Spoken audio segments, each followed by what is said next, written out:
There are a few games that garner as much respect and appreciation as Resident Evil 2. Released in 1998, this game was obviously the sequel to the original Resident Evil, hence the 2 at the end. Upon its release, it blew away players and critics alike and received amazing reviews all around. It was one of the must-have games on the PlayStation and solidified Capcom as the kings of survival horror. Well, that was until Silent Hill came around and took that crown, but hey, that's just my opinion, and it's the truth. I was 6 when this game came out, so I didn't get the chance to play it at the time. But I remember watching a family friend play it when I visited their house, and it terrified me. I was witnessing one of the scariest things I had ever seen in my scant 6 years on this earth. Much like the original Resident Evil though, I never went back as a teenager or even as an adult to play it. As I mentioned in my review of Resident Evil 1, which is linked in the description, I wasn't a fan of Capcom's take on survival horror. After I reviewed the first game and found myself absolutely loving it, I knew I had to play the sequel for the very first time. Just an FYI, you should probably watch my review of Resident Evil 1 as this is a continuation of that review, and stuff I mentioned there, I don't really go into detail here if those things haven't changed too much. But after all the hype over the years, will I find it amazing? Or will Resident Evil 2 not live up to my expectations? Well, you gotta watch this video to find out, so let's go. Resident Evil 2. Resident Evil 2 takes place in Raccoon City, 2 months after the events of the original game. 2 sexy people are making their way to the city. One is Leon S. Kennedy, who was a police officer on his first day on the job, and Claire Redfield, sister of big boy Chris. She has come to town to look for her brother. He seems to have disappeared shortly after he made it out of the Spencer mansion. As the pair get to the city, they both find it has been overrun by zombies. These zombies have been created by the T-virus, which somehow leaked into the town's water supply. They run into each other and decide to team up, steal a cop car, and make their way to the police station. But while they are driving, Leon's zombie twin appears from the back seat and starts to attack. They collide with a wall and destroy their car, but killing the zombie in the process. Before they even get a chance to catch their breath, a truck being driven by a zombie is hauling ass down the road and is about to make the pair a Jill sandwich. They dive out of their respective sides of the car and the truck goes smash and then goes bang. Now separated, they stick to their plan and decide to meet up at the police station. Claire finds out that Chris is actually in Europe on some secret soldier shit. And I realize that if Chris had just picked up his phone, his sister wouldn't have come to a city infested with zombies and monsters. Leon and Claire realize that the city is truly fucked and they should search for survivors separately and escape. I don't know why they just don't fucking stick together, but then I guess the game wouldn't happen, so whatever. Claire runs into a little girl named Sherry Birkin, who is on the run from an unknown creature who seems to be specifically after her. Leon encounters Ada Wong, who claims she is in town to look for her boyfriend John, who worked as an umbrella researcher, but Ada seems to know more than she is letting on. But as Claire and Leon try to escape, they slowly uncover the secrets of Umbrella, its ties to Raccoon City, and what the pharmaceutical company has been working on in the shadows. It is up to them to make sure what happened in Raccoon City doesn't happen again, while also escaping the infested city with their lives. The story in Resident Evil 2 feels like it was the first time the series really found its identity. Sure, the whole outbreak, shady company doing evil experiments and 2 people sorting that shit out was in the first game, but this is where these ideas really became their own, were properly fleshed out and identifiably Resident Evil. Setting the sequel in Raccoon City was a genius move, as it showed how truly devastating the T-virus is when exposed to a populace, instead of within the confines of a mansion, while also upping the ante from the previous game. This also emphasized just how evil the Umbrella Corporation were. The sign outside of Raccoon City states it's the home of the Umbrella Corporation, and having that home infected and destroyed reflects how the shady organization brought this onto themselves, and anything they touch will inevitably be destroyed. Alongside this, the motivations of some of the more naughty characters reflects again how evil Umbrella is, but also how the company has control over those in power. The outbreak shows how those in power will do whatever they can to benefit themselves, even if it hurts those they are supposed to protect, and just how deep Umbrella has its claws in the world. The whole plot is more blockbuster movie than a creepy horror film. An obvious comparison would be between Alien and Aliens. Alien is Resident Evil 1, slow, methodical, unsettling, while Resident Evil 2 is Aliens. Still keeps the core of the original but increases the intensity and makes it more bombastic. There is so much more going on in Resident Evil 2. So many players in the plot who each have their own backstory and motivations, and multiple threads that further develop and expand everything that has happened before and will occur in the future. Most of the necessary story is shown through cutscenes and character interactions, but much more is fleshed out in the notes found throughout the game. These really dive into the history of Raccoon City, its politics, and the big players, but also dives into individual characters' backstories and their motivations. It also gives Umbrella its time to shine as the notes explain the experiments occurring, all the backstabbing and shady shit the employees are doing, and just really emphasizes how evil they are. Every possible avenue of the world of Resident Evil is covered and provides the player with more information. It really makes the world feel like a real place, which makes it more heartbreaking when you see the actions of the few destroying the many. One massive area the story has improved is through the cutscenes. Remember those full motion cutscenes in Resident Evil 1 I didn't talk about too much but are beyond a meme at this point? Well, Capcom seemed to realise either they were complete trash or getting a bunch of people together and filming them in costumes on a real set wasn't worth the effort for Resident Evil 2. So now it features CGI cutscenes. Though I would have loved to see FMV cutscenes in Resident Evil 2 just to see how silly the intro and outro would get, but honestly the game is way better for it. The main reason why I think they are better is because they allowed me to take them more seriously. Who here actually thought the live action cutscenes in the original did the job of introducing the player to the world and conveying the horror and chaos of that game effectively? Or do you just remember the memes?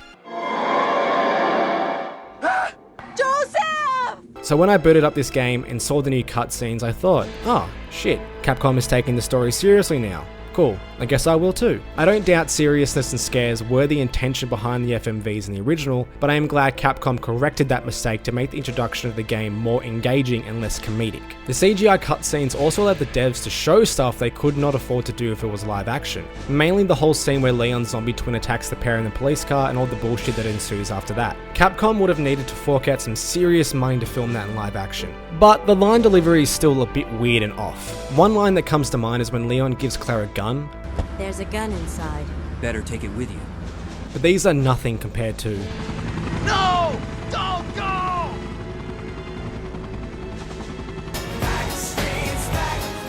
This could be blamed on other games of the time still getting the hang of the whole recording speech thing, or the game could really be going all in on the B-movie vibes the series is known for. Either way, I just wanted to point it out because I'm petty, but the voice delivery isn't abhorrently terrible. I am really glad Capcom made this change because I doubt anyone could convince me the story in these games was serious based off...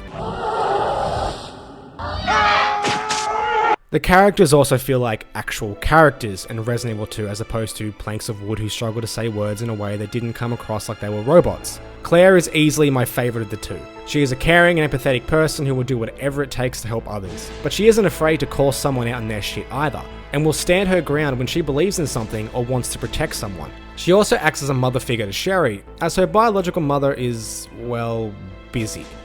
Oh my. Hold on, darling. I'm taking care of that bullet wound first.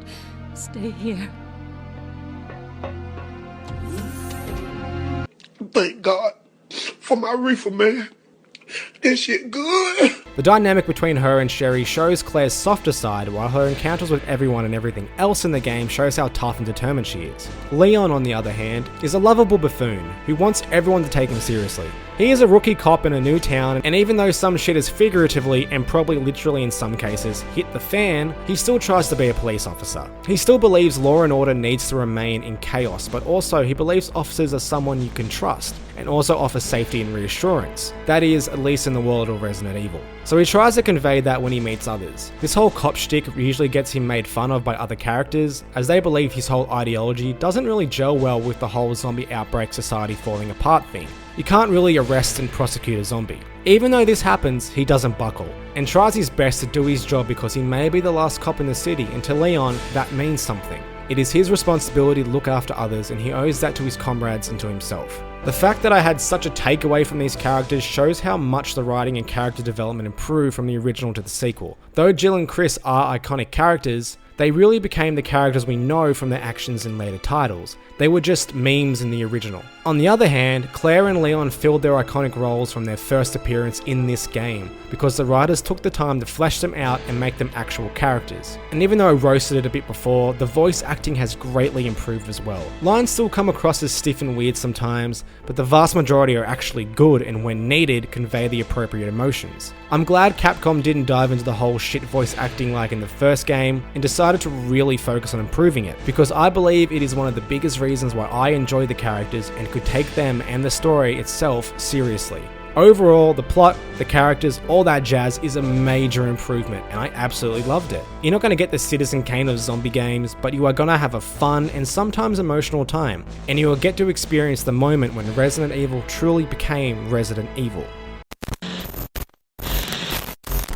The gameplay in Resident Evil 2 hasn't changed too much since the original game, but it has been more refined and perfected. That just shows how good the original game was at doing the whole survival horror thing, when slight tweaks feel like massive improvements. You still have tank controls, fixed camera angles, inventory management, limited saves. It's all there. I'm not going to go way deep into that stuff because I would just be repeating myself, so if you want to hear me talk about those things in more depth, you should check out my review of the original Resident Evil. It will be in the description. However, I will talk about how Resident Evil 2 has improved those mechanics over the original. So straight away, the tank controls feel a lot better when compared to the original. I haven't done any research or have any information to back this claim up, so take this with a grain of salt, but running around and doing shit in Resident Evil 2 just feels a lot tighter and smoother. Not in a way that makes the controls massively easier compared to the original, but it feels like they've just been refined while keeping the tension that comes with a tank control scheme. There has been one small life improvement made for Resident Evil 2 that I love so much that I would have babies with it, and I don't want kids. That is the new map. Fuck, I love this thing. It is more detailed compared to the original map, but it actually displays which doors are locked and what keys they need. This shit is enough for this game to get a score of out of 10. It made identifying locked doors so much easier, as Resident Evil 1's map didn't tell you shit besides, yo, you're in this room, and that was fucking it. Another change I can no longer live without is the ability to swap grenade rounds from the grenade launcher by combining other ammo types with the weapon. This is beautiful, and I want to kiss the person who thought of this. Having to use up whatever ammo was left in the grenade launcher before I was able to swap ammo types was something I didn't agree with in the original game, and I don't know why the developers wanted to hurt me so bad. So I'm glad to see the sequel realize how stupid that was and fixed it. But one of the biggest changes is there is no difference in inventory sizes between the two characters. Both Leon and Claire have 8 slots, whereas Chris had 6 while Jill had 8 in the original. This was done in Resident Evil 1 to provide significant gameplay and difficulty differences between the two STARS members, but Resident Evil 2 puts both characters on the same playing field, so you can jump into either one without being forced to have a tougher experience. The player can also find an item that expands the inventory further. The side pack found in the police station adds 2 more slots for a total of 10. Such a large inventory space may seem counterintuitive to the idea of item management, which is at the core of survival horror, but that is because of one big reason. That big reason is Resident Evil 2 was the series' first step into a more action-focused experience.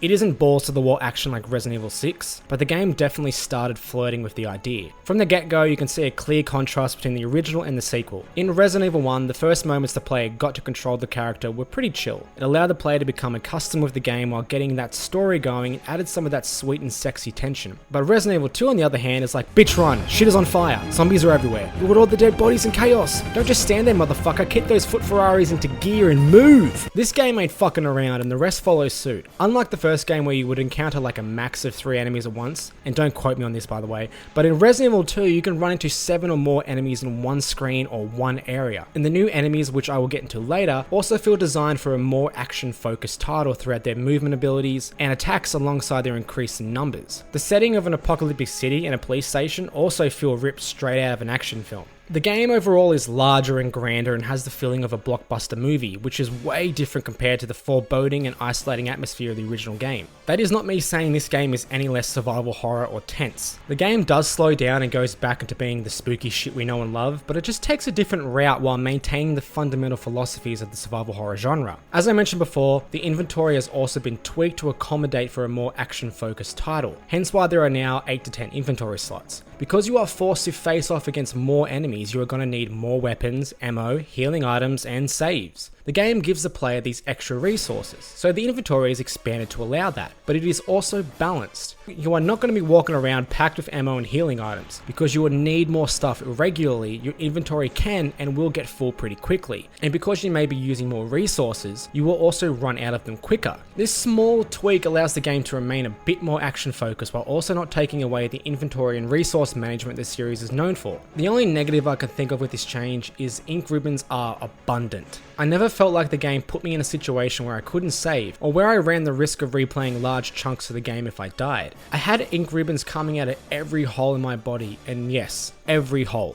So some of the tension created from that mechanic was lost, but I don't think it took away from the overall experience. The combat has also been streamlined to accommodate this change. No major differences, but slight tweaks. You get more guns and also have the ability to upgrade some or load them up with different ammo types, which can be handy against certain enemies. Auto aim is now included in the game, so I wrote hooting in the fucking script, but shooting. So auto aim is now included in the game, so shooting monsters made by evil scientists just feels better and gives the player more options to combat the large amount of and wider array of enemies. Without auto aim, the combat would be super frustrating, so luckily the devs knew that, and with their more actiony game, they knew to include it. Somehow this game just manages to be a compelling survival horror and action game. This balance is pulled off fucking perfectly, and it never felt too focused in one direction, which is something that would plague this series later on. This wouldn't be possible if the pacing was terrible, but it is, as I said before, fucking perfect. Both action and survival horror complement each other. It gives the player the tension and catharsis all in one game, and that is hard to pull off, but Capcom did it, and they did it, as I said before, and before that, and probably before that, fucking perfectly. There are also some pretty big differences depending on which character you choose. This is made evident when the player enters Kendo's gun shop in the first 5 minutes of the game. In Claire's campaign, Kendo was holding a crossbow, a weapon I have never used, but hey, it's there. While in Leon's campaign, Kendo was holding a shotgun, and the player can grab either of those weapons after, well... These weapon differences carry throughout the entire game and really change how I approach each character's campaign. For Claire, she gets to have a grenade launcher with a variety of ammo types such as grenade, obviously, fire, and acid. Each of these grenade types are devastating, but some work better on certain enemies. You can never go wrong with acid rounds though, so that's just a little hint from me to you. Leon, on the other hand, doesn't get the grenade launcher. Instead, he gets the beautiful shotgun and the Magnum, which is a devastating weapon, but ammo for it is somewhat scarce, so it's best saved for bosses. Since Leon doesn't get access to the gorgeous grenade launcher and its multiple ammo types, Leon can get upgrades for his weapons. This is a really good addition. One upgrade can make the pistol fire 3 bullets at once, while another increases the damage and spread of the shotgun. The Magnum upgrades just makes the Magnum blow things to pieces more effectively. Unlike Claire's campaign, where the grenade launcher would be the player's primary weapon, Leon's campaign encourages the player to really mix up what weapons they are using in combat. I found myself using the pistol more in Leon's campaign while saving the shotgun and Magnum for specific moments. While playing as Claire, I mainly stuck with a grenade launcher because its different ammo types were good enough for nearly every combat situation. I only used the pistol if I was low on grenade rounds or if there was just a single zombie, but that rarely happens as the game was quite generous at times. The last equipment difference is Leon has a lighter while Claire has a lockpick, which was pulled from the original Resident Evil and it works the exact same way. Claire can unlock drawers and cupboards to get some extra ammo, health items, ink ribbons, and all that stuff. Leon can do the same, but he needs to find small keys to unlock the same drawers and cupboards. But I won't go too much into detail about those mechanics since they are basically exactly the same from Resident Evil 1, so yep, they work the same. The reasons why I enjoy the characters having different loadouts is because it makes each of the characters feel like their own person with unique playstyles and combat options or specialties, and this is done purely through the game's mechanics. One character isn't unnecessarily harder, both are just unique, and that is some damn good game design right there. But are you ready for an abrupt change of topic? You can play as other characters throughout both Leon and Claire's campaign. I didn't know where to put this, so I decided to break the flow of this review and just shove it right here. Please like and subscribe for more high quality content. In Resident Evil 1 during Chris's campaign, there was a small section where you got to play as Rebecca. It wasn't anything amazing, but it was a nice inclusion. Resident Evil 2 simultaneously expands this idea while also doing nothing with it. In Leon's campaign, there are sections where you play as Ada, and in Claire's you get to play as Sherry. Though I like this initially, once I realized that all you do is just run from one section to another, grab something and run back, and in fact, most of the sections where you play as the other characters are exactly the same, doesn't matter really what campaign you're playing at the time. I was pretty disappointed with them. They do give some new perspectives when these characters encounter other characters, but that is really about the only positive I have for these parts. Another issue is that these sections offer no challenge. You will run into some enemies, but they are never really a threat, especially if you're playing as Sherry. She can't be grabbed by a zombie. I am assuming it's because her character model is so small and Capcom didn't want to animate the zombies crouching down to get her. Also, watching a kid get munched on by a zombie would be pretty full on. So all they do is spit what I think is acid on you, and this acid is so easy to dodge that it was basically a non-issue. Upon multiple playthroughs, I just blitzed past these parts so I could get back to playing as either Leon or Claire. I'm okay with them being here, I just wish they offered some unique gameplay mechanics specific to a character, or were at least somewhat challenging. Instead, it's just a race to the item you need so you can continue playing the actual game. Now on to the enemies. Most of the creepy crawlies make a return in Resident Evil 2, but with some new additions to really mix things up. First up are the obvious, zombies. They are back and they look so much better than their Spencer Mansion counterparts. Their models are just much more detailed and varied. You will see zombies that are civilians while others are police officers. There are even female zombies now, so it is good to see the T-Virus is progressive. Umbrella, we hate you all, and we want you to all die. You can see in great detail the clothes they are wearing and the wounds they suffered, which turned them into the undead. You will see some repeating models, but that didn't bother me too much. I just like how the zombies feel more distinct and detailed, as I think that makes them more intimidating. In Resident Evil 1, they were just dudes in green shirts or lab coats. Or they were naked? How did this happen? The dogs, spiders, and crows make an appearance as well, but they only pop up in about 2 or more areas. I have always hated the dogs in Resident Evil, mainly because I am terrible at dodging them, so I'm happy they aren't in this game too much. But when they do appear, they are usually in tight corridors, so you know your boy took some damage and wasted some herbs. The crows are not a threat and only appear in one hallway, I think. You can easily run past them, and the only way they will hurt you is if you accidentally run into a wall or something. But still, this hallway was pretty intimidating because I was always scared they were just gonna get me at some point. There are these plant-like enemies you encounter later in the game as well. They aren't really dangerous, and if you have some flame rounds or a flamethrower, you can take them out no problem. Just don't let them spit on you because you will get poisoned. These guys are really underutilized and only appear near the end of the game for a little bit, and then that's it. I guess they are there for variety? I don't know.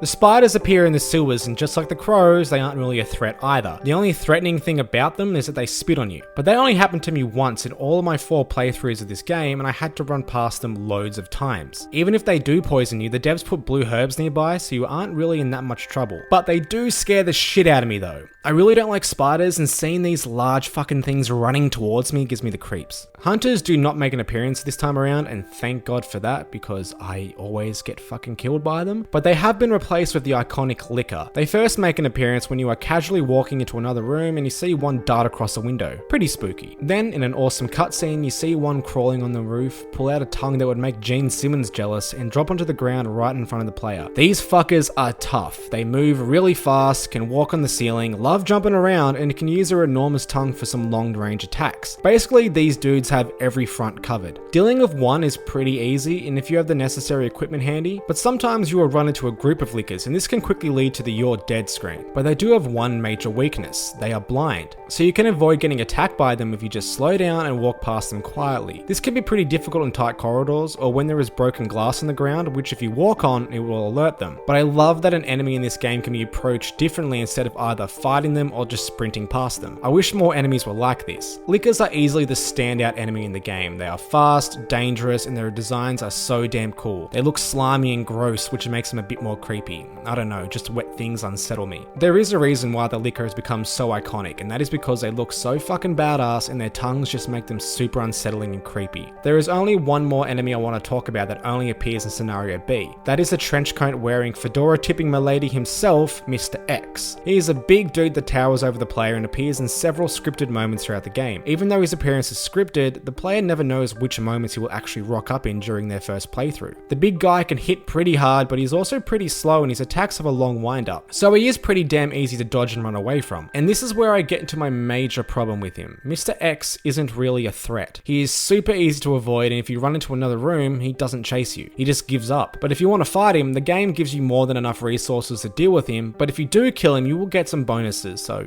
yay. But honestly, I never felt the need to. Even when he popped up and surprised me, that feeling quickly went away because I knew that he wasn't a problem. If he appeared more or chased the player, I reckon he would have been way more threatening and memorable. He is just so unremarkable and forgettable that if you took him out of the game, I honestly don't think you would have lost much. But I like that Capcom introduced him only in the B scenario because they knew players would feel more comfortable in the game, so throwing in a curveball like Mr. X keeps the tension high. It's just subsequent Why do you talk that way? I had a stroke! It's just subsequent playthroughs that make Mr. X less of an interesting idea. Overall, I think the enemies in Resident Evil 2 are really good and they feel more fleshed out. Get it? Because zombies? All the zombie models look so much better, and the variety of models is a massive improvement over the original game. The liquor is really cool and interesting. It doesn't feel out of place like mutated spiders or infected birds. It looks like a natural evolution of something exposed to the T-virus and fits in with the world the developers created. I reckon the plant monsters feel out of place though. In fact, I never understood why Capcom thought plants being infected was a good idea or even remotely scary. Unfortunately, I feel like Mr. X was a wasted opportunity. He could have been a really formidable foe that was constantly stalking the player, but he's relegated to certain moments. If the poor bastard knew how to open doors, he could have been an actual threat. But now, let's get on to the boss fights. If you watch my review of the original Resident Evil, thank you, and you know how I felt about boss fights in that game. They required nothing more from the player than to stand in a corner and shoot while occasionally moving to avoid attacks. Pretty in my opinion. Resident Evil 2 doesn't do too much to impress me, but the bosses in this game are an improvement over their counterparts in the original. Not because of how you fight them changes, but because the bosses do. The first change, and one that is an absolutely fantastic idea, is that Resident Evil 2 features a central boss dude who you fight several times in the game and is a persistent threat throughout. Each time you go toe to toe with the bro named Birkin, he will mutate, which means each fight is slightly different in terms of Birkin's attacks. The first fight may only have him walk slow and try and hit you with a pipe, while the second fight will have him move really fast and hit really hard with a massive claw that he has. These changes make fighting the same guy several times feel fresh and unpredictable. Sure, you will still just be sitting there in a corner and shooting, which is still pretty in my opinion, but these fights require a bit more engagement from the player. Birkin is also a key part of the overall plot and plays a major role in Claire's campaign. He feels like the antagonist of the game, and that is something that was severely lacking in the OG Resident Evil. This also makes every fight with him feel more important because the game took the time to establish him as an unstoppable threat, so when you come across him, it feels like a really intense moment. You do fight some other bosses, but they are extremely forgettable. You only ever encountered them once and they fall into the trappings of the bosses from the original game. Just real basic attacks and you don't have to think or do too much to actually beat them. To be honest, if these bosses were just removed from the game, again, nothing would change. I completely forgot what the bosses were while writing this, so I had to look them up because they were that forgettable. I know that having Birkin as the only boss could be disappointing for some, so these other monsters offer some variety, but they come at the cost of enjoyment. I would have just preferred to fight Birkin more or keep the amount of fights the same. Fights with him are more than enough to make me go, oh yeah, that's some good Resi shit right there. I didn't know how to finish that previous sentence, so that is what I went with. The B scenario mixes the bosses up a little, mainly what bosses you fight and where you fight them. If your A scenario character killed something, they may not be present in the B scenario, or a boss that was present in one location may be swapped out for another, and the final boss is completely different. I really like this, as it makes playing the different scenarios somewhat unpredictable. The player thinks they know what to expect, and this change shows the player that they are wrong. The fights themselves don't really change, but I still like this inclusion. The big problem I have with Birkin and every boss in this game is that they are so damn easy. I always had enough ammo and health items to deal with them, but most of the time, I was actually over-prepared. I demolish a boss and realize I only used a little bit of ammo and maybe one health item. The only way I could see the boss fights being more challenging without being unfair is to change them completely so both the boss and the player have more options. They are heading in the right direction, mainly due to an actual antagonist and his mutations, but they need to do more to make them actually interesting, engaging, or even the tiniest bit challenging. I don't know, maybe throw in a puzzle that needs to be solved to beat them or something in the environment that could do extra damage while saving resources. Just anything different. For what the boss fights are, they are fine, but I just wanted more from them. And just because this game is more action focused doesn't mean Resident Evil 2 lacks those quote unquote puzzles. It's just that they don't really evolve from the original in any meaningful or creative way. The player is still looking for some shit to put in shit to open shit. No puzzle really makes you use your brain because the solutions are so damn obvious. If in the rare instance that someone comes across a puzzle you find difficult, you can just brute force it until you get the answer. The best example of this is the puzzle where you have to light these things on the wall in a specific order. I never read a note about this puzzle, and to be honest, I don't know if there is one. So instead of looking around the police station to locate some sort of hint for this puzzle, I just did the process of elimination and knocked off the possible combinations until it worked. This is pretty disappointing. There is one big problem with the puzzles that even the most diehard fans find to be pretty silly, and that's the fact that these types of puzzles even exist in the setting of Resident Evil 2. The game does try to explain it by saying the police station was previously an art gallery, but that doesn't hold up. What art gallery has Capcom been to where the key for a locked door is hidden inside the urn of a statue that can only be grabbed once someone gets a unicorn medal and shoves it under this statue? It sounds like any sort of evacuation would be a pain in the ass. No wonder everyone in the fucking police station died. In the Spencer Mansion, it felt more believable because the mansion was designed to be confusing and hard to navigate because a shady corporation was doing shady experiments. But the same philosophy doesn't quite work when the environments don't fit. Even though I just ranted about this, to be honest, I don't really care that these puzzles exist and don't fit into the new environments. Because these kinds of puzzles are one of the main gameplay aspects of this series. No matter where a Resident Evil game is set, this is the type of shit we as a player are going to be doing. I have just accepted that the world of Resident Evil has really elaborate and creative architects who enjoy shoving things in things and making those things hard to find. I don't need a lore explanation for everything when I'm playing a game where zombies, giant spiders, and four-legged monsters with big old tongues are trying to kill me. But there has been one major improvement in the puzzles of Resident Evil 2 compared to the original. There are way less block puzzles!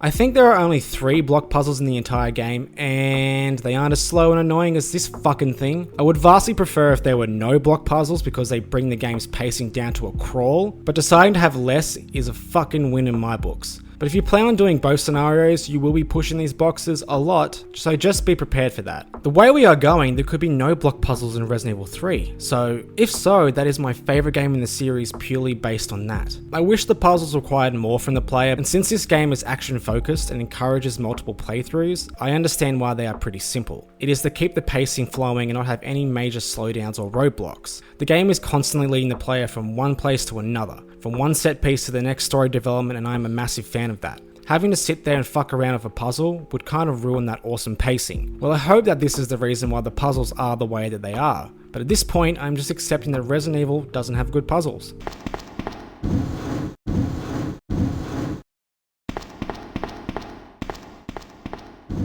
But now I want to talk about one of the biggest changes in Resident Evil 2, and that is it introduces something extremely cool and makes replaying the game not only enjoyable, but necessary to get the full experience. I am of course talking about the zapping system. You gain access to this system after completing the A scenario of any character.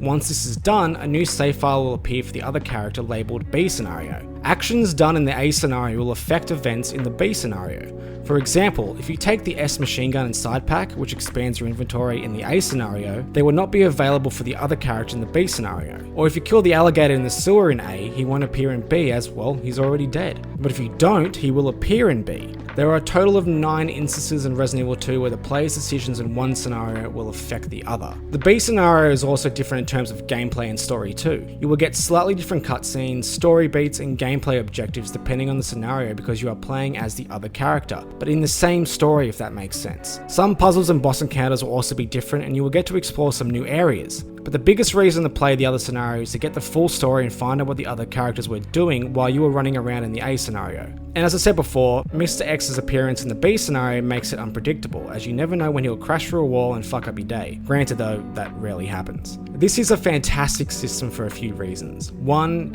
is that it feels like both the characters truly exist in the world. What I mean is that in Resident Evil 1, when you played as either Chris or Jill, the other character basically didn't exist in the game until the very end. But with Resi 2, it feels like while you are playing, the other character is actually doing stuff and exists in the world, and you know that because you played as them. That is really cool. The other reason is that it greatly motivates the player to replay the game. I mean, the game basically encourages you to do this with the whole new save second scenario thing when you finish the game. It's the game's way of saying, don't you want to know what your friend was up to during this whole thing? And I'm like, yes, Resident Evil 2, I do want to know that. And seeing how your decisions will affect your second playthrough is also a good reason to jump back in. When I played this game for this video, I completed the game a total of 4 times thanks in part to the zapping system in multiple scenarios. I wanted to see how things would be different, and thankfully the game itself is that good that replaying it wasn't a burden. I think the zapping system in multiple scenarios are some of the coolest things I've ever encountered in a video game. And honestly, I can't think of any game before or since that has done this, and I don't know why. I mean, it could be super complicated to do, but I don't know, I'm not a game designer. But both these systems make replaying the game so damn fun and interesting while allowing the player to experience the story and world from different perspectives. Like fuck, I don't know how to explain how much I love this. Here, let me find a clip just to summarize it.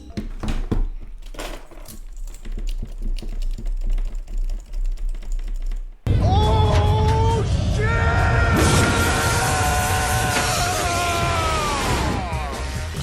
shit! Yeah, that works. And when you finish the game, you will get a grade. If you do good enough, you'll get some cool unlockables like guns with infinite ammo and new costumes, but the big incentive for completing the game is getting new game modes. The game features 3 minigames. The first is the Forced Survivor, which is unlocked after beating both scenarios and getting an A rank on one. This canon minigame has the player controlling the ultimate badass Hunk, who must make his way from the sewer to the Raccoon City Police Department to escape via its helicopter pad. The player has a predetermined loadout and no other items are found in this mode. Another mode is unlocked by playing the game super quick and getting those sweet high-end ranks. That mode is Tofu Survivor, which is the same as the Forced Survivor, but the player controls tofu.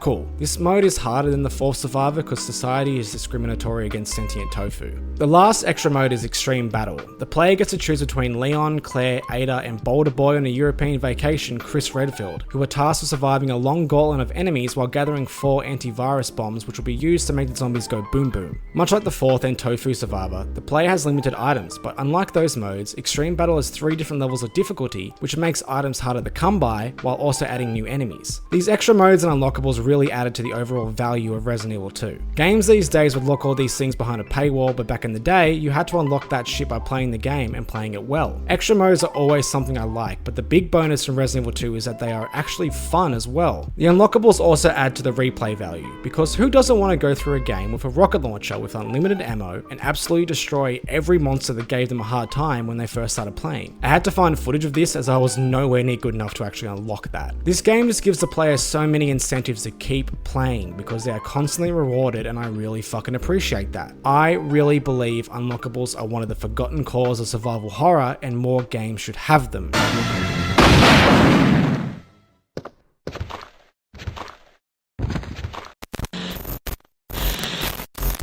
From the very first screen, I could tell how vastly improved the environment and graphics were over those found in the original game. The pre-rendered backgrounds are far more detailed and are an excellent means of environmental storytelling. You will run past a group of corpses sitting at a table at the start of the game. This conveys to the player that the outbreak occurred abruptly, as these people couldn't even get up from their Succulent Chinese meal. before getting munched on. Get your hand off my penis! The police station has windows barricaded, which shows what officers tried to do to prevent zombies and monsters from getting in. These examples are just 2 of so many that really flesh out Raccoon City, the surrounding areas, and details how the outbreak has destroyed these locations and the people within them. It makes them feel like real places. Like the Spencer Mansion, which, don't get me wrong, was an awesome location to explore, but the mansion only had a few moments of environmental storytelling, and the overall artistic design of the area was pretty bland, basically consisting of rooms coloured differently, while Resident Evil 2 makes every place look lived in. This also adds to the atmosphere, as seeing the horrors of the outbreak makes exploring them so damn tense, as I constantly thought whatever killed these people or destroyed this area was just around the corner and was going to do the same to me. That feeling was purely based on the environments. Also, the Spencer Mansion was so damn bright.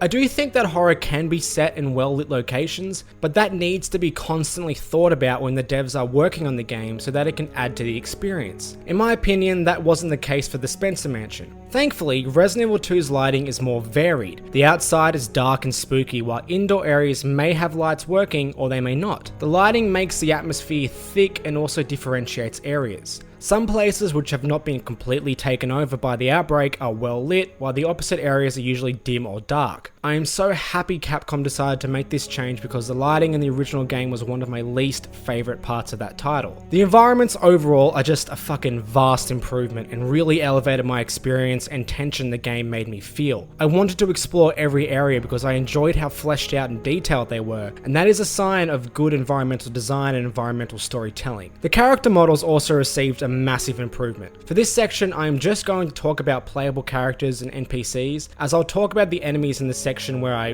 talk about the enemies. Leon and Claire look so much more detailed, more memorable, and look like actual people. Gone are the super blocky character models in Resident Evil 1. Now, characters have realistic proportions. Their clothing is also much more detailed. Leon's police outfit looks slick, his face looks like a face, and you can even make out the design of the RPD patch on his shoulder. Claire is the same, but instead of a patch, her iconic jacket has an awesome design on the back. Also, their outfits are altered throughout the game after certain key moments, which I thought was a cool touch. One new addition I really liked is how the characters change depending on the damage they receive. Depending on Leon and Claire's health, they will walk normally, grasp their stomach and move somewhat slower, or limp and move really slow. This was also an awesome touch, as not only does it make the damage received feel more real and have real consequences, it also is a neat way of knowing a character's state without going into the menu. You will also run into more characters whose designs differentiate them from each other, which makes them more memorable overall. Aesthetically and graphically, everything in Resident Evil 2 is fantastic. It seems every area visually was improved, and others which didn't really need improving were altered to make them better. Even though some might say the graphics are dated by today's standards, I think this game still looks damn good because the devs put in the effort, which has made the game age wonderfully. This section may sound different because I completely forgot to write about the level design in a video game review. I honestly question why people watch my content. Okay, so Resident Evil 2's level design. It is greatly improved upon the original game, but also falls into the same trappings once you get to the later half. First off, I'm going to talk about the police department, as it's the location where the player will spend most of their time. It follows a similar layout to the Spencer Mansion. It has an east and west wing with multiple levels which contain numerous hallways and rooms, some of which are locked behind doors that need specific keys. So far, nothing crazy that differentiates the two in terms of their basic design, but the RPD is a much better place to explore, and through its layout and environmental design, it is so much easier to make a mental map. The layout is streamlined and just makes sense. I always got lost in the Spencer Mansion, which could be a good thing as it lends to the feeling of disorientation, which can be stressful in a fun way, but I found being very lost annoying after a while because of the indistinctive nature of the Spencer Mansion, and the shitty map in that game didn't help.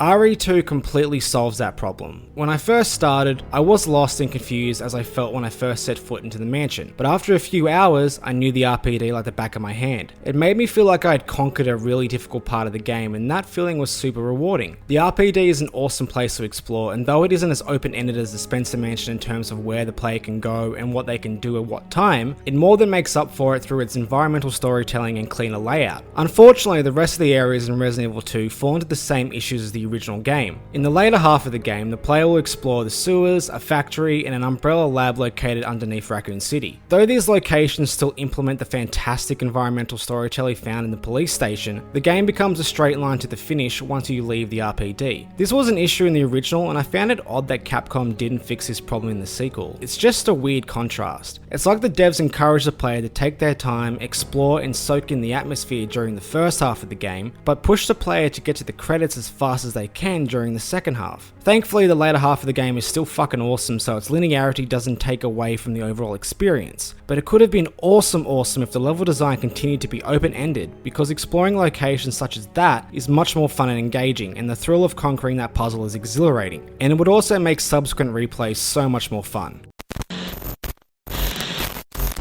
I mentioned at the start I was worried this game would not live up to the hype surrounding it. Well, I didn't need to worry because I absolutely loved Resident Evil 2, and it has become one of my favourite games of all time. It lived up to and exceeded all of the hype. It provided me with the quintessential Resident Evil experience, and I am so fucking happy I finally played it. It made so many improvements and tweaked things that didn't need improving for the better. Nearly everything is just fucking better. I completely understand now why people hold this game in such high regard, because I am now one of those people. I just hope the third game improves the puzzles, the boss fights, and the linearity of the second half of the game, because I think they are the only things that hurt this series. If you are like me and you haven't played it, you need to do yourself a favor and play Resident Evil 2. And if in the past you told me to play this game and I said, nah, I don't like Resident Evil, this video is my formal apology. I should have listened. I can't wait to see what Resident Evil 3 has to offer, because I can't wait to go back to Raccoon City and re-enter the world of survival horror.